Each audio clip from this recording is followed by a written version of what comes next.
Welcome, welcome. Ziggy1X here today, and I'm not going to be talking about near reincarnation, but I promise that I will include a reference to Yoko Taro. But that being said, I want to talk about something that is juicy and hot off the presses and going on in the popular culture. And I know that I've got a bit of an international audience, so I'm going to try and make this as broadly applicable as possible. But without burying the lead, let's just dive right into it.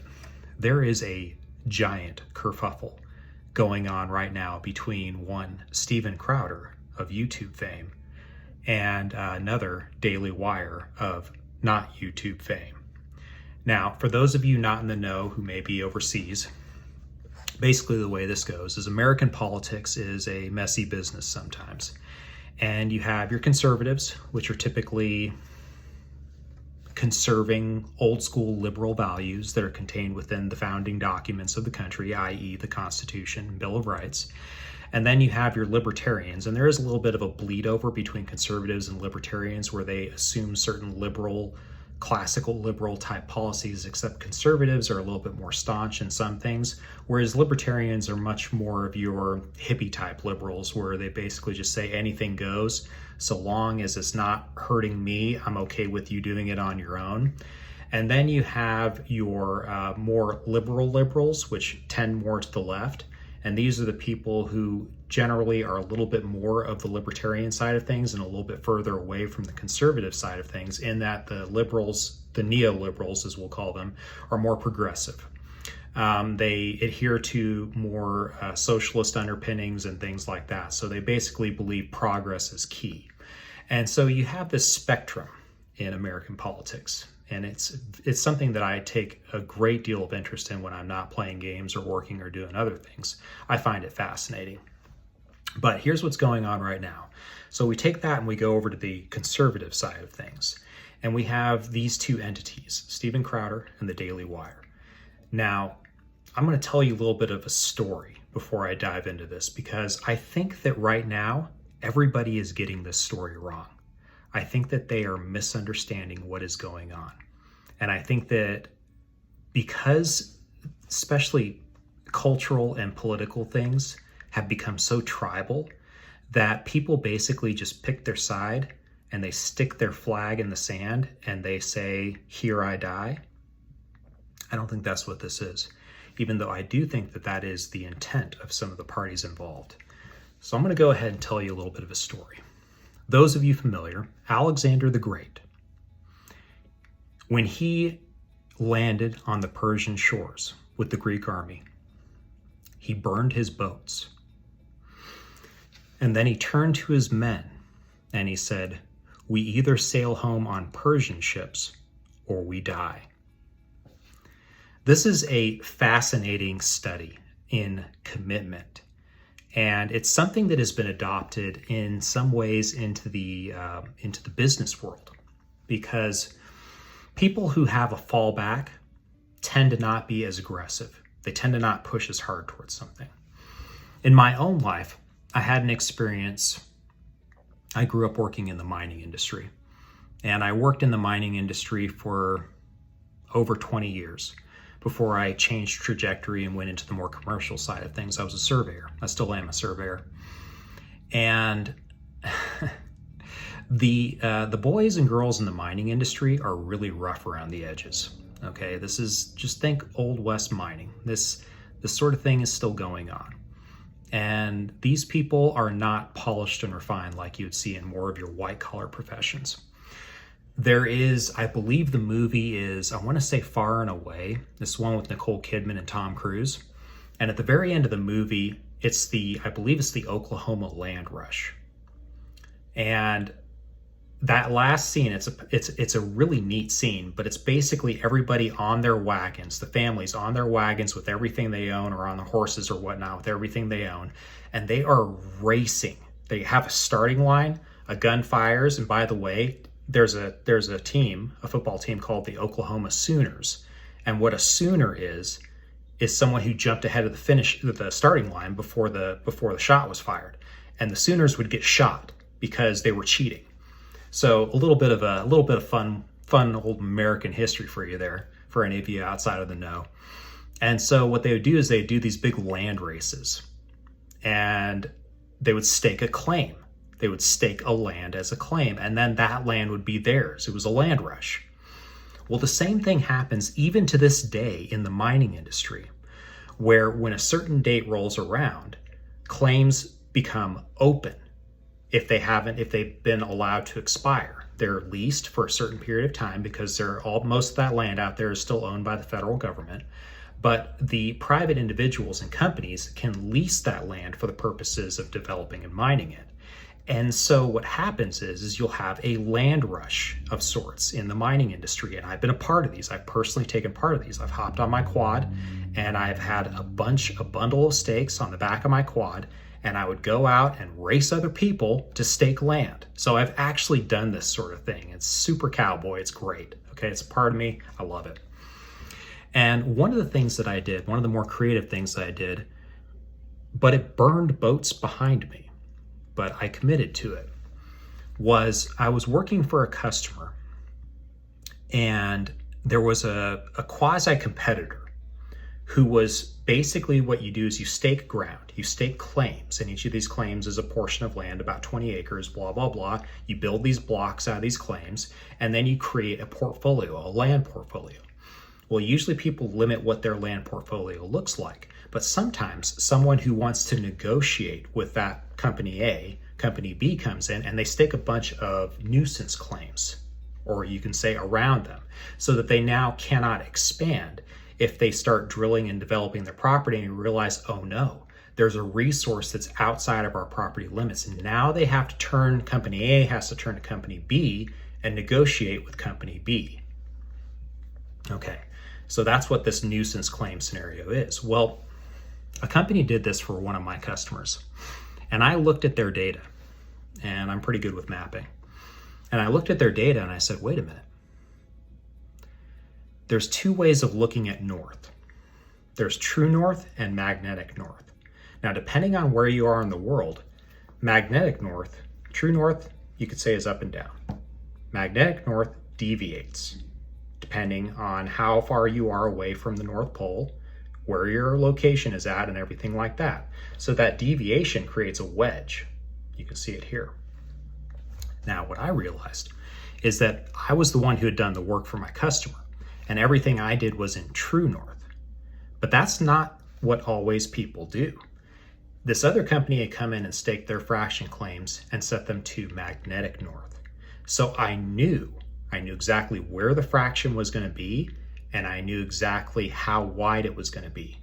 And so I was able to calculate where their claims would deviate from ours, and it would create a wedge because of the distance traveled. Distance traveled over 4,000 feet. That distance can get pretty wide. I knew where it was going to be. And so what I did, not in the dead of night, but very, very secretly, is I went out, and actually I sent one of my guys out, and he was up on top of the mountain ridges with this thing. Pretty dodgy country. I mean, this is big country out there. And we staked these nuisance claims in between us and the competitor. And then we filed them. And then they came back to us and they said, you can't do that. And we said, yes, we can, because you left a gap between your claims and our claims. And so while they were trying to create their own fraction claims, we actually created our own fraction claims. And we created a nuisance, a buffer nuisance between theirs and ours. I burned bridges with that company. They never talked to me again. And there was a potential that they would hire me. But I knew going forward that if I made this decision, that I would be burning those bridges. Okay, now story time aside. I've been following this story now for several days, since the first Steven Crowder video came out, because it just all of a sudden exploded all over YouTube. And I'm on YouTube fairly regularly. And so the narrative is that he had been offered an egregious offer that basically would chain him down to certain agreements. He wouldn't be able to produce content the way he wanted to and things like this. And without naming a company, he basically named them because he actually took a few other companies off the table while he was not naming them. And so there really wasn't a whole lot of room left. He also went on to say these corporations that were offering up the deals were more cutthroat than, case in point, the Disney Corporation, which is notoriously cutthroat in its business dealings and its contractual dealings. So immediately setting a stage that these guys are not your friend, that these guys are going to go after you, they're going to get you however they can, and they're going to grind you down. And so what this did is this created some speculation. And what he did while he was doing this, and this is why I think everybody's understanding this, because everybody became misunderstanding this, because everybody became very emotional at this point, and they started picking sides. And I don't like talking about these sorts of things with friends or family. I speculate a little bit, but I don't really usually go into the weeds on these things until more information has come out. And at that point, there just wasn't enough information. Well, he took this company that made him this offer, this egregious offer, to task. And then the company just came out and said, here's the whole contract. That company was Daily Wire. They read the whole contract. It took about an hour. There's a video. I'll put a description in this one down below. Actually, I'll link all these videos so that you guys can go through and just look at them for yourselves. But then this started creating some speculation, because what happened is Jeremy Boering, one of the CEOs over at Daily Wire, just basically laid out the contract. And he also noted something that Crowder had neglected to mention in his own video. He said this was for $50 million over the course of 4 years, with $25 million optional renewable 2 years down the road afterwards, and all this stuff. So getting away from the actual dollar values, because again, I don't think this is important. And so then Crowder came out with another video, a reply to the reply, where he revealed that he had recorded a phone conversation with Jeremy Boering. Now, there is two different ways of looking at this, and people are basically picking sides based off of their personal biases and allegiances. I'm really trying to stay as above this as possible and keep as close to a 30,000 foot view as I can. But basically what happened is then Crowder responds with, as he puts it, the receipts. And he plays parts of recording that tacitly support his argument. And then the gloves are off. You've never heard me say or write anywhere online that these offers weren't paying enough money. Why? Because it's not about the money. It's not about money. It's about sending a message. I'm talking about a movement. I'm talking about making a difference. It's not about the money. And now it turns into a giant brouhaha where multiple hosts over from the Daily Wire side of things are just coming right out and saying Crowder is awful. How could he do this? How could he betray his friends and all these other things? A few of them are actually going through timelines and things like this. But one of the things I've noticed, this is just basically where things are at right now. Crowder hasn't responded to the response. And here's the thing. He probably will, but he's going to play it real cool. That's my prediction. He's going to keep it real cool because everything he has done has been keeping it real cool. This is coming from the guy who's usually impassioned and emotional about things. Whereas the Daily Wire, one of the CEOs, Ben Shapiro, he was made famous for a line, "Facts don't care about your feelings." Yet he is on the air making emotional pleas to Crowder, basically saying, how could you do this to your friends? How could you betray us? How could you throw us under the bus like this? And he's making points that, well, this wasn't an actual contract. This was a non-binding term sheet that we could negotiate off of and things like this. And by the way, I'm just going to put this out here. Every single business dealing I have ever done, every single job application I have ever applied for, anything along those lines, I've always negotiated. So there's no problems with expecting a negotiation. By the way, employers always expect a negotiation. And if you do not negotiate when you're going into employment, you're not doing your part of the job, because the employer will almost always lowball you a little bit, because not because they're trying to rob you, but because they expect you to negotiate. So they got to set it a little bit lower because they know you're going to go a little bit higher, and then you guys meet in the middle. That's just the way it works. For better or worse, that is just the way it works. So there's nothing personally offensive about a negotiation. Another thing that I will say, though, and this is from my own experiences doing work, I had a part-time employee come to work with me. He did some shady stuff. He crashed my quad, taking it for a joyride. He wrecked one of my old-time coworkers' computers with a bunch of really weird porn. And basically, I had to get between these two guys to keep them from killing each other at one point. And so I said, with all of this in mind, just how much of a nuisance you've been, I'm going to pay for your bus ticket and I'm going to send you home because you just are not working. I tried giving him a chance. I gave him like 2 chances. I really, really tried with this guy, but he was just making it really difficult. And so he comes back to me a few months later when he needed money, is what I'm guessing. And he tries to blackmail me. He says, well, you didn't pay me the full amount. And I said, well, you didn't work the full amount of time. And he says, well, I've got a lawyer. You didn't pay me what you agreed, and I can make a deal out of this. I could drag your name through the mud. I could tie up your time. I could tie up your money and all these other things. And either that or you pay me $600. And I said, okay. And I met him and I handed him the check for $600. And he said, if you ever want to work with me again, I said, I'm never talking to you again. You burned that bridge. Okay? And so this is the kind of situation that's going on with Crowder and the Daily Wire.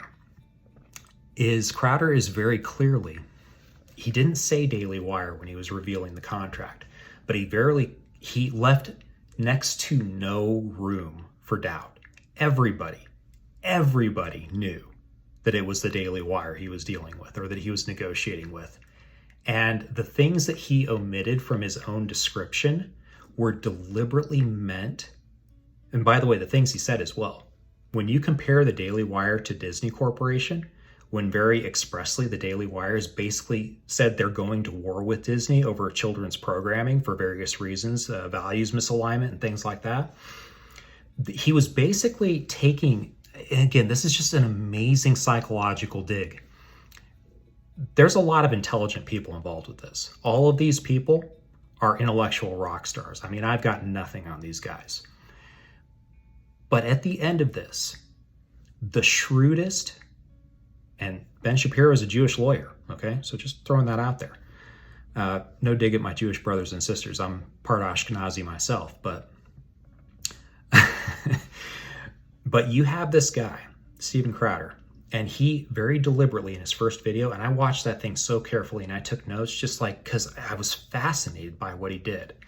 He took digs at their integrity, he took digs at their ethics, and he took digs at their conviction to the cause, because one of the things that a lot of the conservative talking heads and shows and whatnots do is they're all about the cause. They're passionate about the cause. This is a psychological tip because people don't attract to people unless they're committed to something.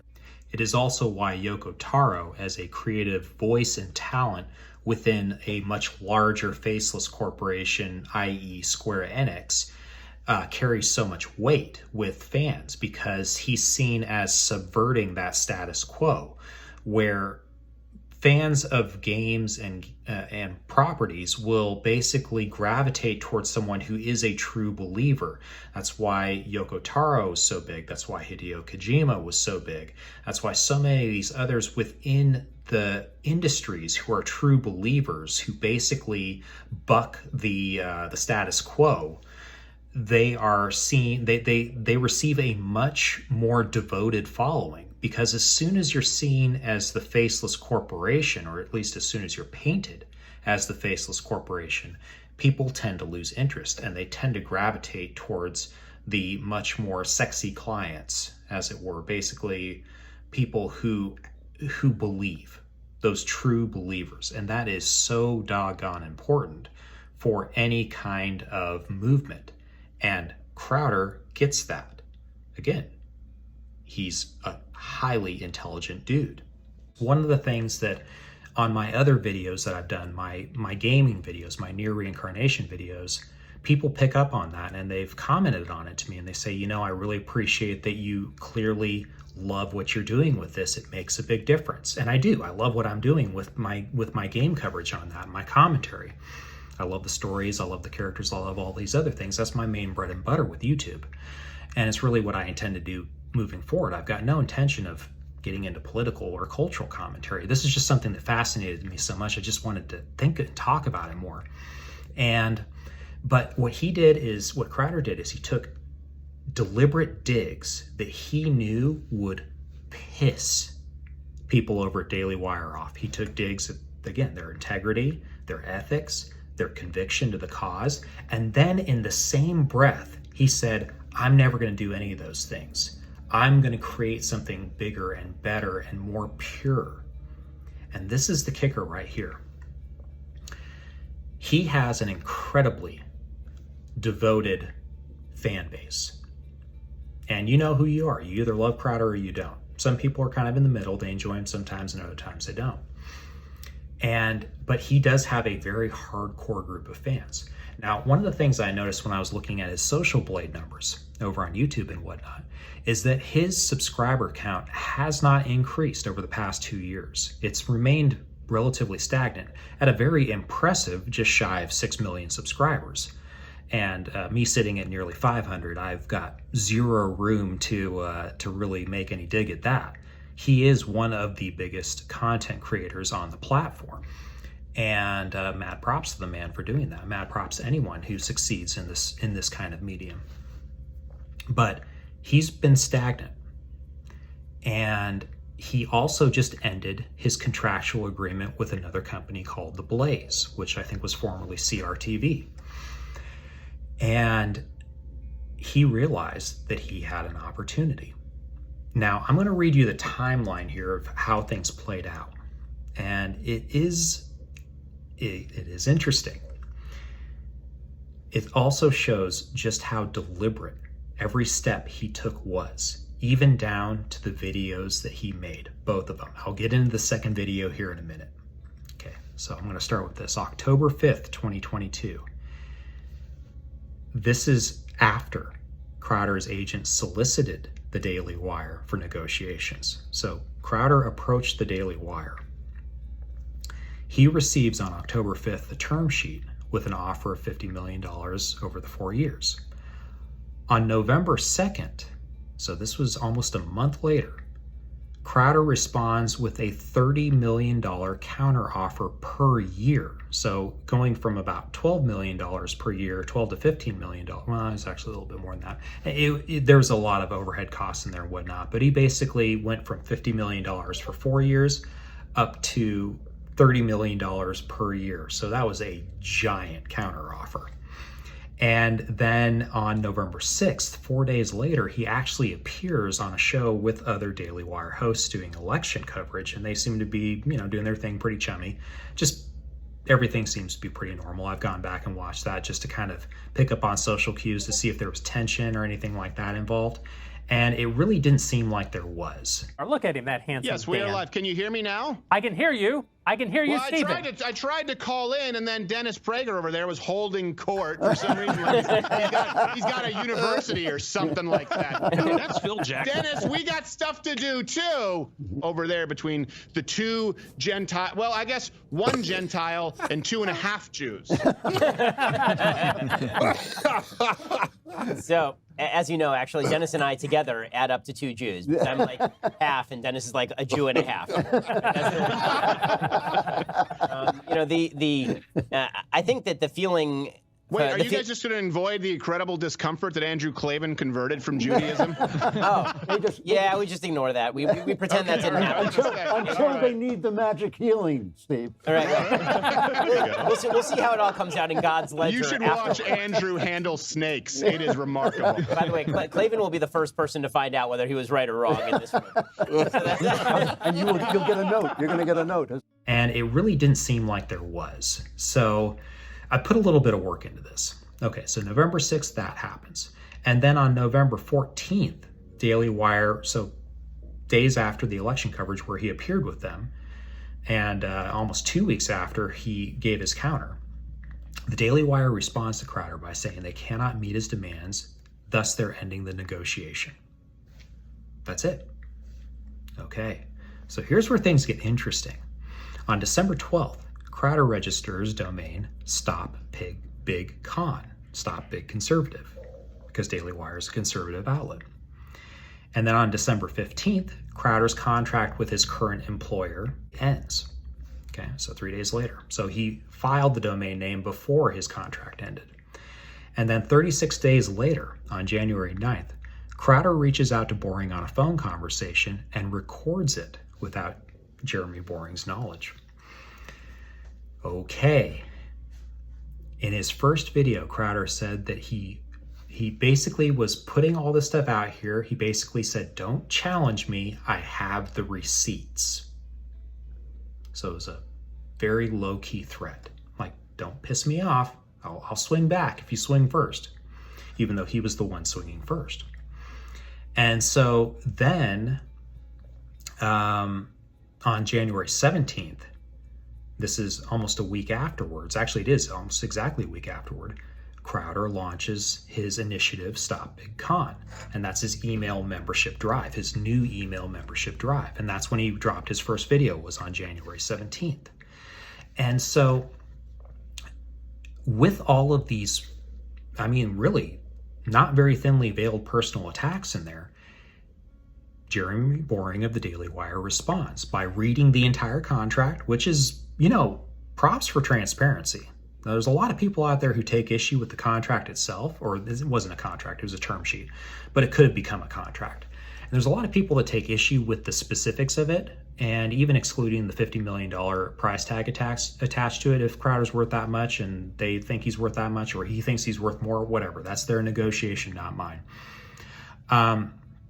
But then, and you can tell that Jeremy, I watched this video very closely. I watched it twice, actually, because you can tell he's hurt, actually. You can tell that. He's hurt and he's ticked.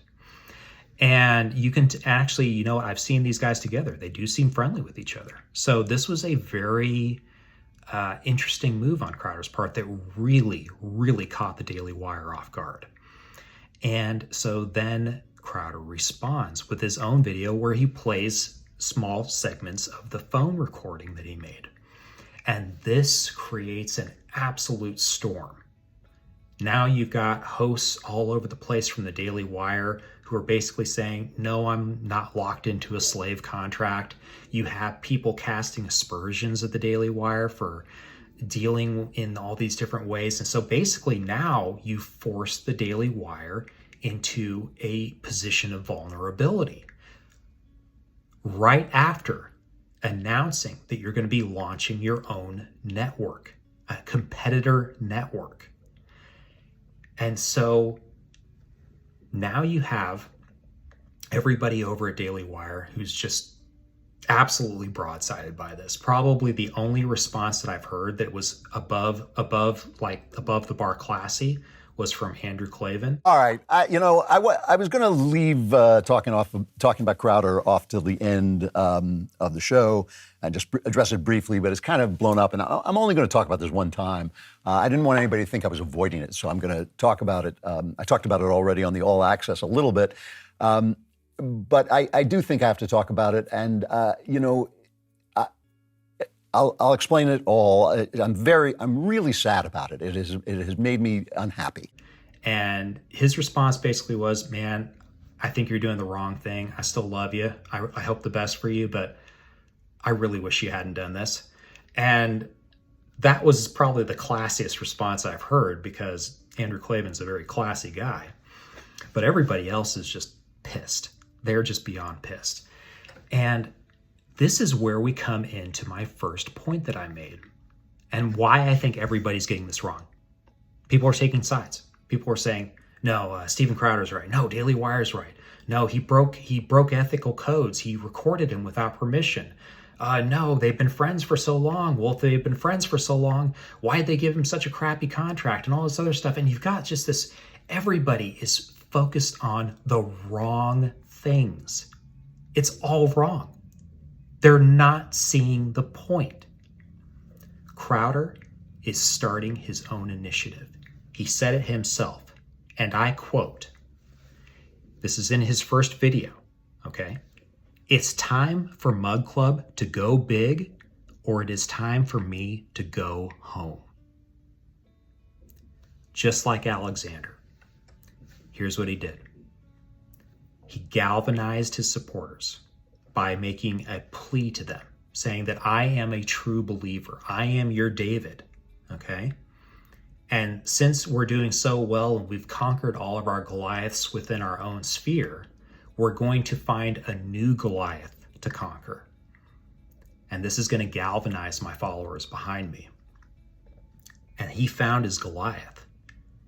And I'm not saying that he's going to conquer the Daily Wire, but what I am saying is that he took a nice big swing at him and he hit because he got exactly what he wanted. He got the attention. He galvanized his supporters.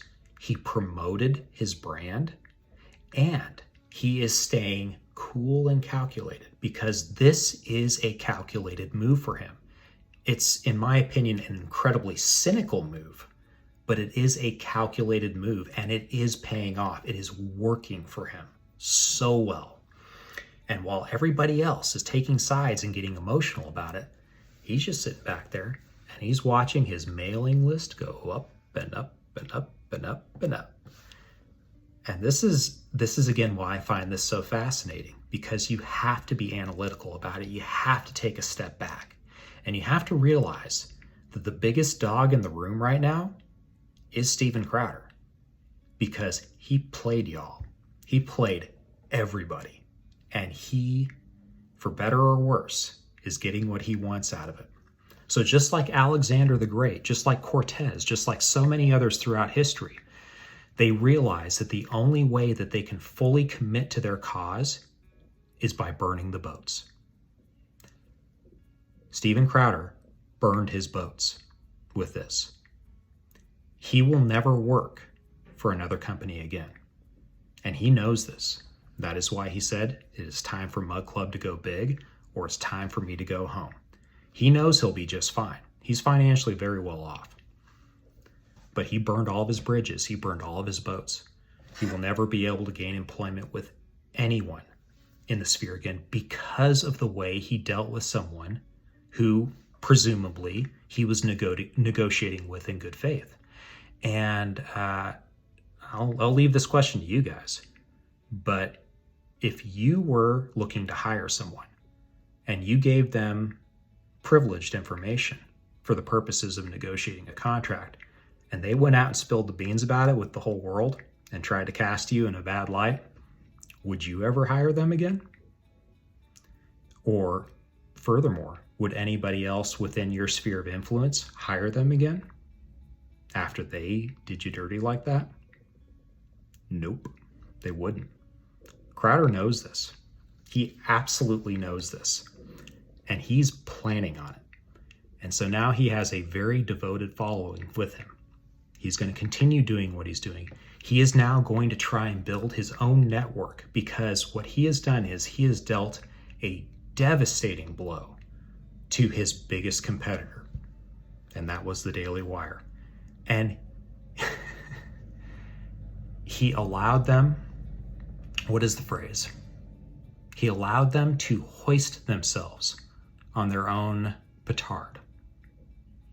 He basically gave them just enough rope so that they could hang themselves with it. And he did it in a way to where he knew they would respond in an emotional way, very uncharacteristic for them because, again, facts don't care about your feelings, crew. And yet everything they've done, I mean, there have been plenty of facts on their side, but mostly it's been led by pleas of how could you do this to your friends, and emotion, and you are despicable, you're worse than these guys, how could you betray us this way? So he's allowed them to do this to themselves. And you notice radio silence. He hasn't said a thing. He doesn't really need to. In fact, all he has to do at this point is just turn them into the butt of his jokes moving forward, and he'll do just fine. And then maybe he can offer different deals to independent creators. Maybe some of the things he said he could do in his first video, he's capable of doing. And so what he does is he creates an alternate space. He becomes the David again, which he's always thrived on being. He's always thrived on being the giant slayer. And when all the giants ran away from him, he had no more giants to slay. So he basically turned around to the guy standing next to him, slapped him upside the head, and created a new giant. And again, this is a fascinating thing for me. So I just wanted to go through and break down some of my thoughts on it. Again, everybody's getting this wrong. He burned his boats. He pulled an Alexander. He pulled a Cortez. He burned his boats. He turned to his soldiers and said, we either sail home on Persian ships or we don't sail home at all.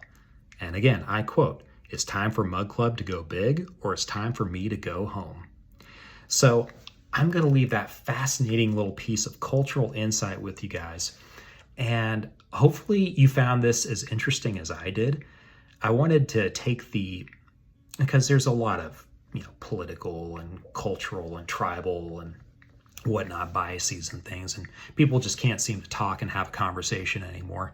And I hope this was an opportunity for, again, an opportunity to maybe learn a little bit more about what's going on here culturally in the US of A, if you're from overseas.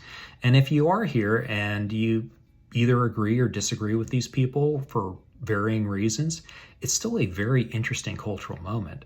And it's an interesting, it goes to show you that at the very least, Steven Crowder is a true believer. He believes what he believes, and he's willing to pretty much give everything for it. This was a very calculated move on his part. He was expecting everything that happened. And so far, he's the one playing chess while everybody else is playing checkers. So, gonna leave it there. Peace out, y'all. Have a good night. Bye.